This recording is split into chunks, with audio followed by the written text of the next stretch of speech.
This is John Gibson, known as rapper Cash Out, on trial for sex trafficking, rape, and racketeering charges in Atlanta, Georgia. Cash Out rose to prominence in 2011 after signing with Epic Records, becoming known for his hit single, Cashin' Out. Between 2018 and 25, Gibson operated a sex trafficking ring alongside his mother, Linda Smith, Mama Cash Out, and cousin Tyrone Taylor. The operation lasted 7 years, where Gibson lured vulnerable women with false promises of entertainment careers, then forced them into sexual acts while taking their earnings. One victim testified she met Gibson at a gas station in 2016 while facing homelessness. He offered to help her out, but took her to a residence where she was forced into sexual exploitation. They violated me, assaulted me, and attempted to market and sell me for the purposes of prostitution. Can you believe that after hours of rape and assault, I consider myself lucky? Prosecutors used extensive digital evidence, including text messages from 8 cell phones, alongside survivor testimony to expose Gibson's criminal enterprise.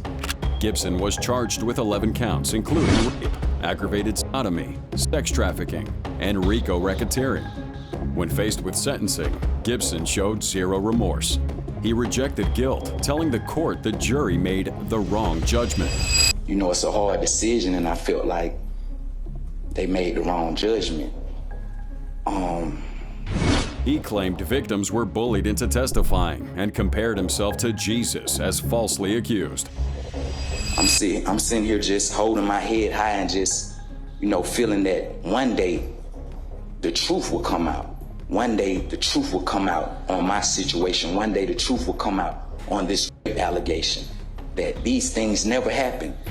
The audacity was staggering. Here's a man who destroyed multiple lives, standing before the court claiming victimhood for himself. Just before sentencing, survivors and families addressed the court about the devastating impact of Gibson's crimes. He and his mom literally stole the souls of all the women that they victimized. This is evident in our daughter's case, as what he did to her defined her what she is today.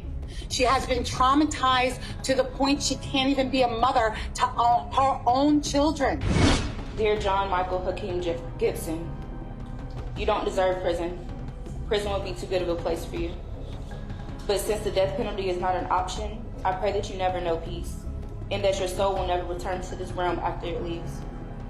You are a disgrace and an abomination, and true definition of a monster. Gibson's attorney asked for a reduced sentence of 30 years. I'm not asking the court to give this court, Mr. Gibson, 2 life sentences. I'm asking for concurrent time. He received a fair trial from this honorable court.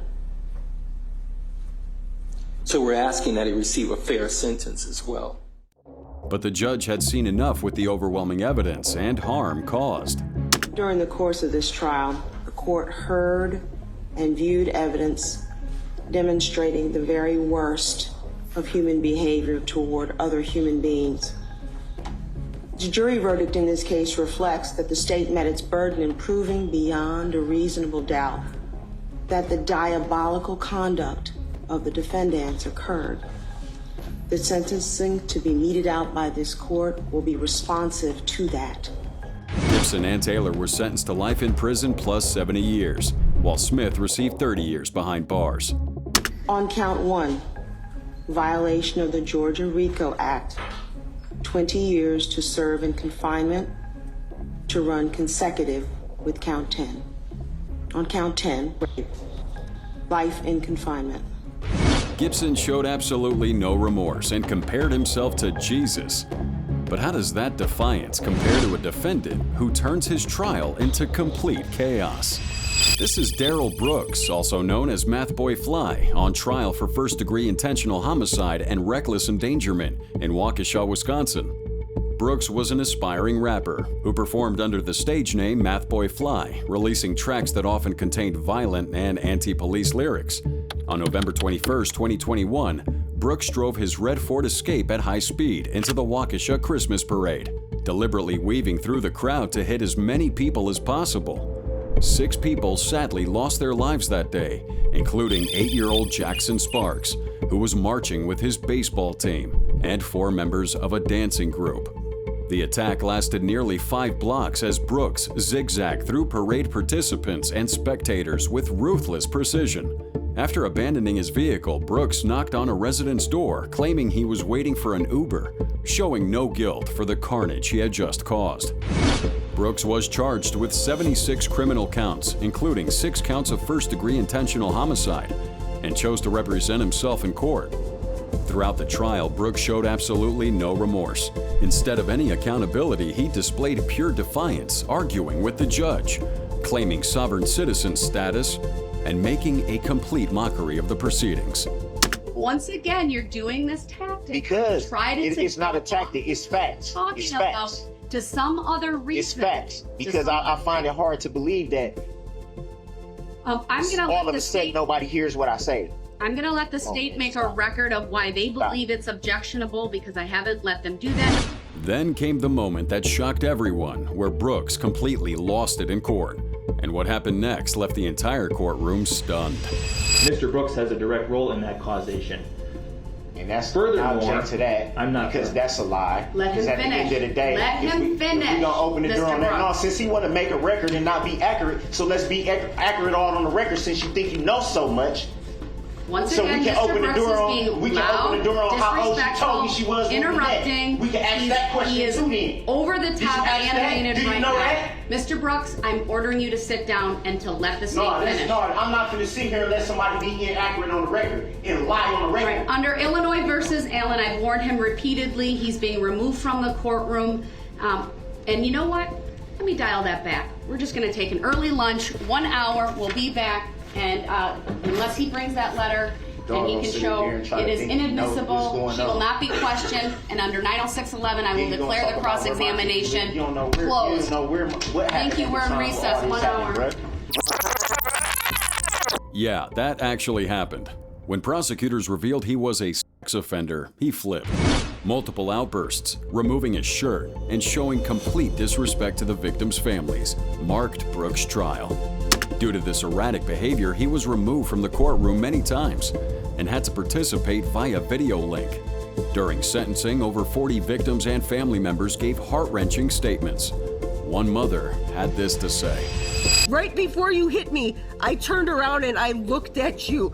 I didn't see your car. I saw the look in your eye. You knew exactly what you were doing. You knew exactly what you wanted to do. And that was because you are a narcissistic piece of shit that thinks you can get away with everything. And you are not going to ever get away with anything ever again. You did what you wanted to do, which was instill fear and horror in all of these children that are involved. You're a child killer, a woman killer.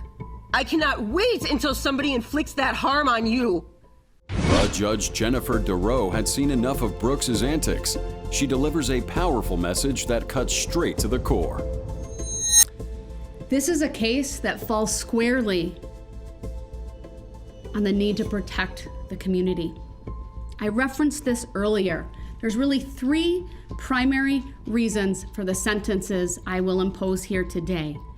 One is punishment, one is to protect the community, and the other is to provide justice and closure to the victims. Brooks was found guilty on all 76 charges, and Judge Darrell handed him 6 life sentences without parole plus 1,200 additional years. On counts 1 through 6, this court is imposing a life sentence without the possibility or eligibility for extended supervision consecutive to one another. 1 life sentence for Virginia Sorensen.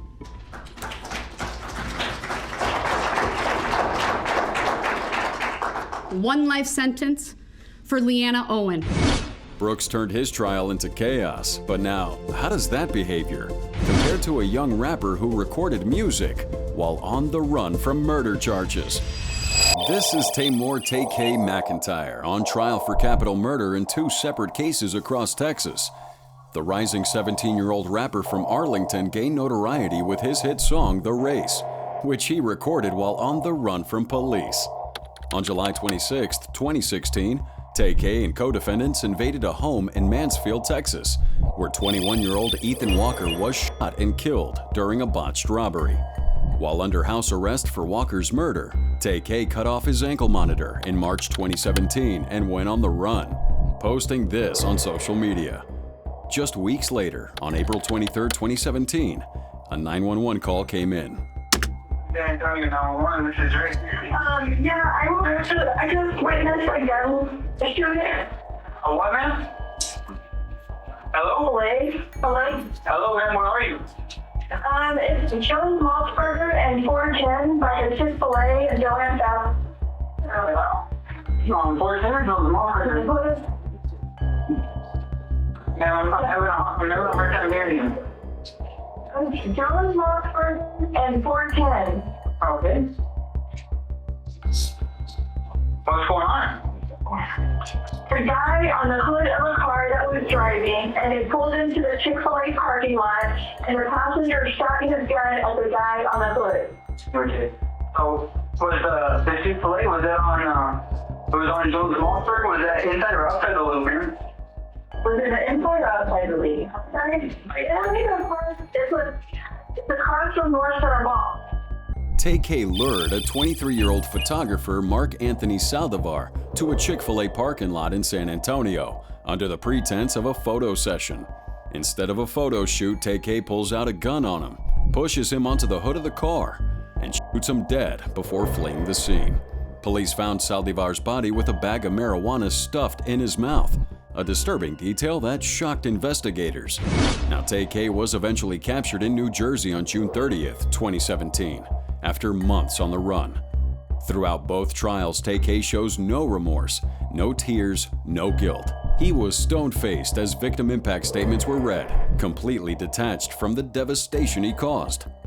Even as Ethan Walker's mother spoke about how every lyric to the race is like dancing on Ethan's grave, Tay-K remained emotionless.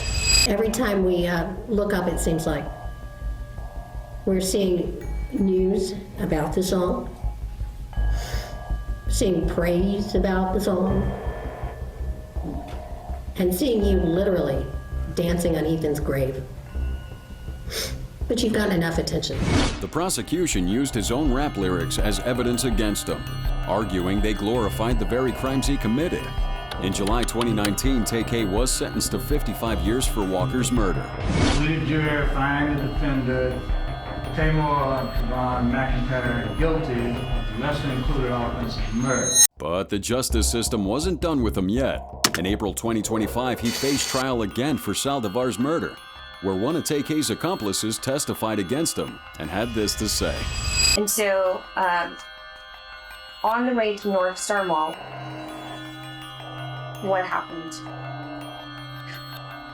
We hit the light at McCullough, and Tamar took out his gun and pointed it at Mark and asked for his bag. Mark refused to give him the bag, so they all started hitting him, and Tamar was hitting him with the gun, and the whole time I didn't look back, but when I did, I saw his face, and I started telling them to let him go, and I just kept screaming, let him go. And then Mark kicked the windshield, and Tay-K opened the door and shot him. In this emotional victim impact statement, Salvador's mom had this to say. My youngest son, Mark Anthony Saldivar's life ended on April 23rd, 2017, at the age of 23. His dreams, ambitions, aspirations, and goals taken from him by you. He brought smiles to everyone he knew. He left his mark on all of us. I'm thankful justice prevailed so we can start the healing process to find peace and move on from this painful chapter.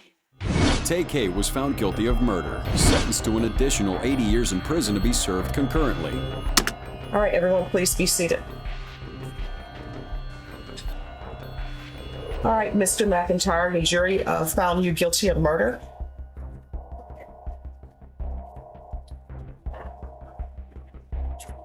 Your punishment is to be assessed at 80 years in the prison. Tay-K turned his crimes into content and ultimately paid the price. But how does that compare to another superstar who beat the most serious charges? This is Sean Diddy Combs, on trial for sex trafficking, racketeering, and transportation for prostitution in Manhattan, New York. Now, Diddy rose to fame as a hip-hop mogul, founding Bad Boy Entertainment in the 90s and becoming one of music's most powerful figures. From 2008 to 24, Combs allegedly operated a criminal enterprise centered around drug-fueled freak-off parties, where he coerced victims into sexual acts. The operation involved his corporate staff, security, and assistants, who helped orchestrate these events, procure supplies, and clean up afterwards. His ex-girlfriend, Cassie Ventura, testified that during their 11-year relationship, he forced her into sexual encounters with male escorts, while he watched and recorded. The feds would raid his residences in Los Angeles and Miami in March 2024, leading him to uncover a massive quantity of lubricant, baby oil, drugs, and firearms. The breakthrough came when hotel surveillance footage surfaced, showing Combs brutally assaulting Cassie in a hallway in 2016, dragging her by the hair and kicking her. Combs was charged with 3 federal counts: racketeering conspiracy, sex trafficking, and transportation to engage in prostitution under the Mann Act. Throughout the trial, Diddy showed no remorse. His defense claimed all encounters were consensual, even suggesting his victims were motivated by money rather than coercion. The jury, on July 2, 2025, acquitted him of racketeering and sex trafficking, but convicted him on 2 Mann Act counts. When the verdict was read, something remarkable happened. Despite facing life in prison, Combs placed his hands together in a prayer gesture and mouthed, "Thank you," to the jurors. That composure was stunning. We got a guy here who just dodged the most serious charges, showing gratitude instead of relief. During victim impact testimony, Cassie broke down saying, "It made me feel worthless, like I didn't have anything else to offer him." Despite the partial conviction, many celebrities had reactions. Pop star Aubrey O'Day was in shock about the verdict and had this to say. Literally, a gut punch. That is not good enough. Let me make it very clear, it's not good enough, okay? My heart is with Cassie. She and all the women that testified had to sit on the stand while the world has debated their credibility and worth. While 50 Cent, a longtime rival of Diddy, would take to his Instagram and say this. "Diddy beat the Rico, that boy a bad man. He like the gay John Gotti." Combs now faces up to 20 years in prison, with prosecutors seeking around 51 months. Sentencing is still pending. Diddy beat Rico charges and showed gratitude to the jury. But how does this one compare to a case where celebrity status influenced justice in a really shocking way? This is Jonathan Jamal Porter, better yet known as Blueface, on trial for attempted murder, firearm discharge, and assault in Las Vegas, Nevada. The West Coast rapper rose to fame in 2018 with his viral hit, Tatiana. On October 8, 2022, Blueface fired shots outside Euphoric Gentlemen's Club on the Las Vegas Strip during an altercation. The gunfire grazed Contavious Trailer, an innocent bystander who had simply recognized the rapper inside the club. 2 months later, undercover police arrested Blueface on attempted murder charges, with bail set at $50,000. During legal proceedings, Blueface waived his preliminary hearing and agreed to plead guilty to reduced charges of battery and illegal firearm discharge. Initially facing decades for attempted murder, Blueface worked with his defense team to secure a plea deal that means reduced time or completely avoided jail time. We believe that an underlying sentence of 12 to 36 months is appropriate versus the state's position of 4 to 10. No guilt coming out of Blueface, no accountability, no genuine apology. Instead, he maintained his defiant attitude, treating the court proceedings like another publicity stunt. Moments later, the unthinkable happened. When victim Contavious Trailer stood to address the court, what he would say would leave everyone in shock. I'm just completely disappointed in this complete process, actually. From the DA to his representation, to him, to everything. It's just all been a complete drop of the ball on my end. Oh yeah, that really happened. A complete breakdown of faith in the justice system from someone whose life was forever changed.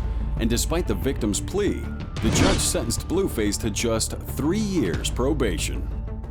So I'm going to adjudicate Mr. Porter this time guilty of discharge firearm at or into occupied structure, vehicle, aircraft, or watercraft. His underlying sentence will be a minimum of 24, maximum of 60 months in Nevada Department of Corrections, suspended with probation not to exceed 36 months. Blueface walked free that day, avoiding jail time for shooting an innocent person. However, karma would catch up. In August 2024, Blueface was sentenced to 4 years in prison for violating probation.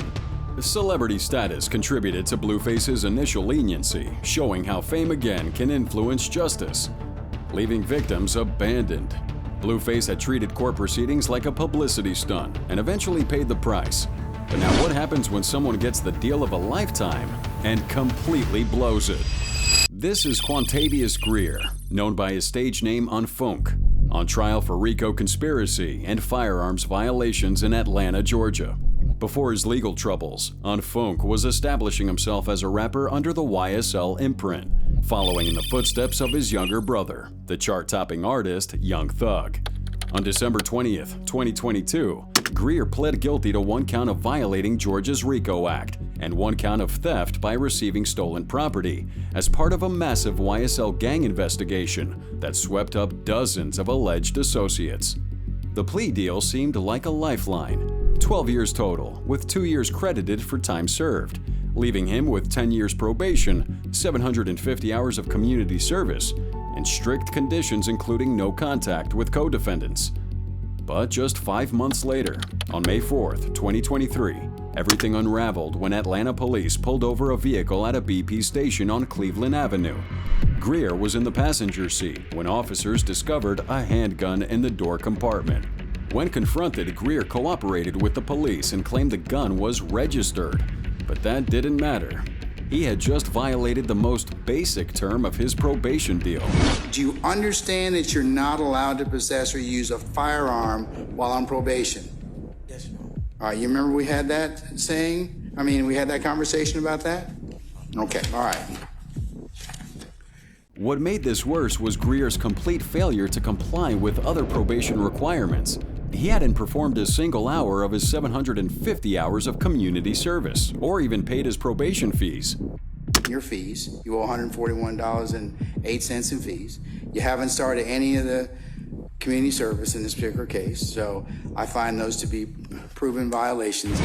Throughout the proceedings, Greer showed no remorse nor accountability, and on June 5th, 2023, Judge Glanville had heard enough. He delivered a harsh reality check about the consequences of violating probation while associated with alleged criminal enterprises. The issue I find aggravating in this particular circumstances are several. You got arrested with a gun within 6 months of you being placed on probation.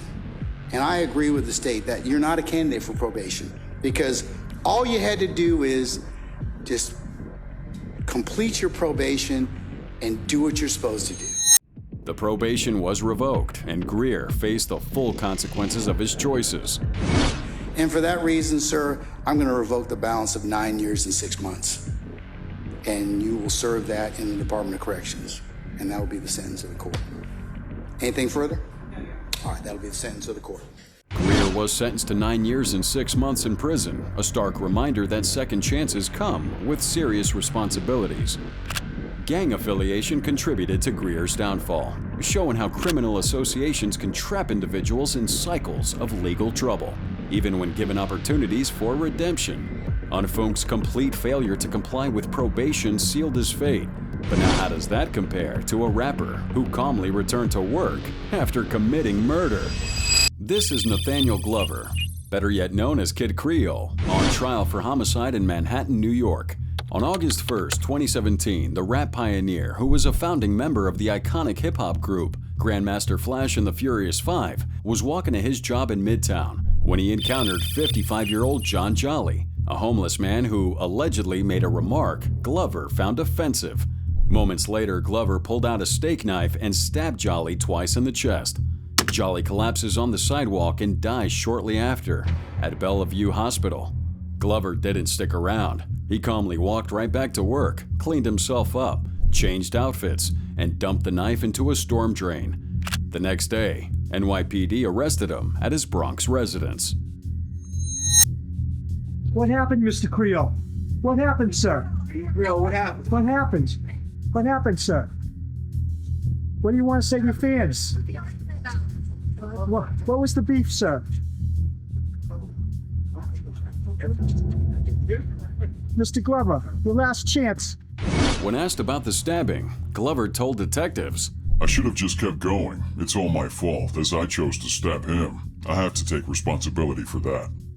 In court, Glover's defense hinged on what many called a gay panic narrative, claiming he acted out of fear and provocation. But prosecutors weren't buying that. They argued he had plenty of time to walk away but chose violence instead. And when the verdict came down, Glover didn't flinch. He was found guilty of first-degree manslaughter and sentenced to 16 years in prison with 5 additional years of supervision. Kid Creole chose violence instead of walking away from provocation. But now what happens when a rapper's lyrics about gang dominance become evidence in a murder trial? This is Antonio Davenport Jr., better yet known as Lil Tony, on trial for murder, federal firearm, and racketeering.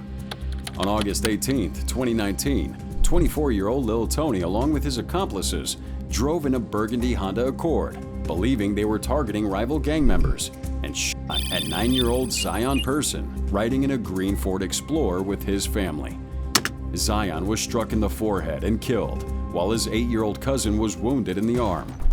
Following the shooting, family members raced Zion to Duke University Hospital, where he was sadly pronounced dead. Authorities used Lil Tony's ankle monitor GPS data to place him at the scene. The family of Zion had this to say. Now guess what? What you doing, killing somebody, you took your life in ours and theirs, over something simple. When arrested days later, Lil Tony wore a calm demeanor, denying any gunplay, claiming others fired the fatal round. Investigators were able to match shell casings to weapons linked to the vehicle and validated co-defendant's cell phone and video evidence. During his July 2022 trial, co-defendant Deval Magwood testified Lil Tony was the driver and participated in the planning. Prosecutors later showed that Lil Tony had built a rap career, with his lyrics and social media boasting of gang dominance, helping tip the scale in this murder case. Lil Tony entered a not guilty plea, defending his role as only the driver, not the shooter. But the jury convicts him on federal murder, firearm, and racketeering charges. Mr. Davenport. Mr. Davenport, you are charged with first-degree murder of Zion Person on August 18, 2019, felony conspiracy to commit that murder. You are also charged with assault with a deadly weapon with intent to kill, inflicting serious injury, attempted first-degree murder on Xavier Holloway. You are also charged with 4 more counts of attempted first-degree murder on Zaya Holloway, Zakia Wilson, Danielle Ragland, Zanae White.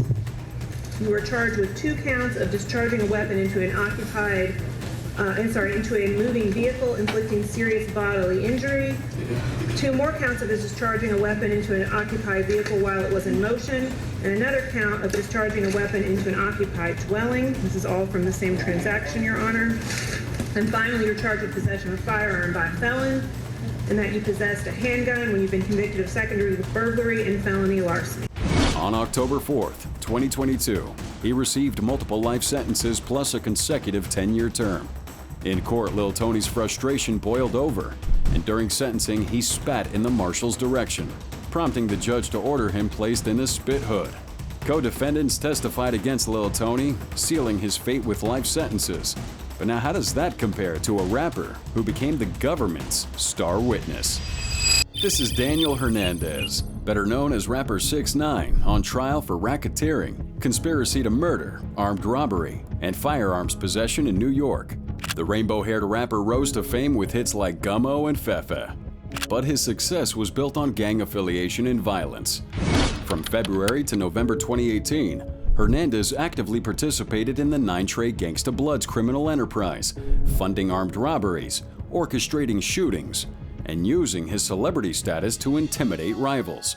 On July 22, 2018, Hernandez directed an armed robbery in Times Square, while in April of that year, his crew opened fire on rival rapper Casanova's entourage outside the Barclays Center. 6ix9ine was also kidnapped at gunpoint by members of his own crew, dragged into a car, beaten, and held for ransom. It was later revealed that the whole event stemmed from internal gang disputes, and the kidnapping was caught on surveillance footage. Run it, nigga. Give me everything, nigga. Get out. Get out. Get out. Get in the car. Get in the car. Get in the car, nigga. Get in the car, nigga. Chill. Where your man at? Where your man at? Pull it back. Give me your money. Where your money at?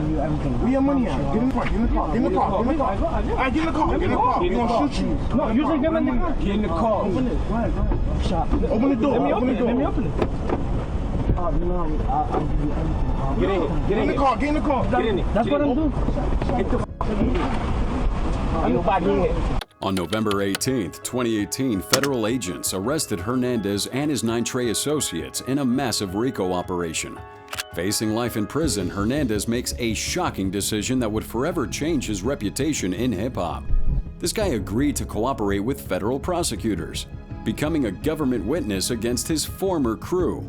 In September 2019, Hernandez takes the stand for 3 days, detailing gang operations and even naming celebrities like Cardi B and Jim Jones as alleged gang associates. When asked about a certain member of the 9 Trey gang, he had this to say. Who's depicted here, Mr. Hernandez? The guy in the red jacket, blue and white. It's Midnight. And who's Midnight? Midnight, from my understanding, when I was first introduced to 9 Trey, was he was the one who held the big homie status in Smurf Village, in the housing project right across the street from Kuda. Was he a 9 Trey member? Yes, sir. And by big homie, does that mean he had high-ranking status? From my understanding, yes. 6ix9ine also stated during his court appearance, I paid a person to shoot at a rival member of 9 Trey to scare him. The shooting took place in Manhattan. I did this to maintain or increase my own standing in 9 Trey. The hip-hop community was outraged. Rappers condemned 6ix9ine as a snitch, a rat, calling for him to be blacklisted from the culture entirely. Because I thought he was a nice guy, and now we can't, he can't be my friend. He can't come around. His cooperation was so extensive that he had to be placed in protective custody, isolated from the other inmates for his own safety. Now, before his sentencing, federal prosecutors acknowledged Hernandez's substantial assistance in convicting his co-defendants. The attorney for an injured victim shot and injured by a stray bullet in the shooting connected to the rapper had this to say outside of court. She went through a lot with the situation, and today was her way of starting the healing process. And so at this point, that's all we want to focus on. We believe that his apology was sincere, and we appreciate that he apologized for what happened. On December 18, 2019, Hernandez was sentenced to just 2 years in federal prison, having already served 13 months awaiting trial. 6ix9ine snitched on his own crew to save himself. Now what happens when a rapper gets like presidential intervention? This is Dyson Octave, better yet known as Kodak Black, on trial for sexual assault and federal weapons violation. The Florida rapper's career skyrocketed with hits like No Flockin' and Tunnel Vision, but whose legal troubles became just as notorious as his music. On a February night in 2016, after performing in Florence, South Carolina, Kodak Black allegedly sexually assaulted an 18-year-old high school student in his hotel room. The victim reported that Kodak bit her and ignored her resistance during the assault, leaving her with injuries consistent with forced intercourse. Days later, the victim courageously comes forward to authorities, triggering a criminal investigation that would span 5 years. When the case went to court in 2021, DNA was collected and medical documentation supported her testimony. But this wasn't even Kodak's only legal nightmare. In May 2019, the feds arrest him at the Rolling Loud Festival for lying on federal firearms forms while under indictment. Hey, look, come here. I'm not gonna arrest you. All right. This is just for the being. Come on. Come on, fish. Kodak was charged with multiple federal weapons violations and initially entered a not guilty plea, but the evidence was overwhelming. Throughout his trial, Kodak shows zero accountability, and on social media he repeatedly claimed persecution, tweeting, "Everybody want to see me in jail," like he was the victim. An officer would give testimony describing Kodak's attitude. He did not complete anger management. He was thrown out. He went to Ohio to the Adrian Rona. Then came the federal sentencing in November 2019. The judge wasn't having any of his excuses. The judge sentences Kodak to 46 months in federal prison for weapons charges alone. But in a shocking twist, President Trump would commute his sentence on January 20th, 2021, with the White House praising his philanthropic work. Months later, Kodak faced the sexual assault case and pled guilty to first-degree assault and battery. Mr. Tay is pleading guilty to assault and battery, first degree, or with the gun. Kodak gets 18 months probation and mandatory counseling. Regards to the offense of assault and battery, first degree. The sentence of the court is that you be committed to the state law correction for a period of 10 years. I'll suspend with 18 months probation.